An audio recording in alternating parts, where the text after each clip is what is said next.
ବାବରେ ଖରା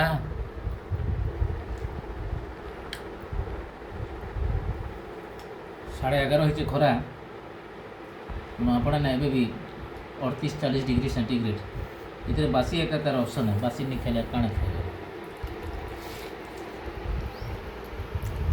ये होटेल रो लसी दही खाइबार बदला बासी खाइबार तार मजा अच्छे बासी बोले इना तो प्राय पखाल के दही दुआ दिख बासी करसन किंतु एटा जेनटा 24 घंटा 48 घंटा रही है बासी मजा अलग है देखो तार संगे प्याज ये दही संगे ये बोतल रे परझा है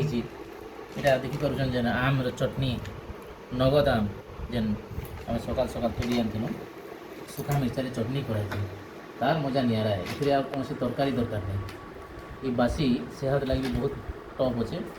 ଆଉ ଫିଜିକାଲ୍ ଲାଗି ବଢ଼ିଆ ଆଉ ଖରା ଦିନେ ତାର ମଜା ବେଶୀ କଷ୍ଟ ଏଫେକ୍ଟିଭ୍ ନେଇସେ କମ୍ ଖର୍ଚ୍ଚରେ ଦେଖୁନ୍ ପଖାଲ ରାନ୍ଧିଦେଲୁ ରାତିରେ ରହିଲା ସକାଳେ ଖାଇଲୁ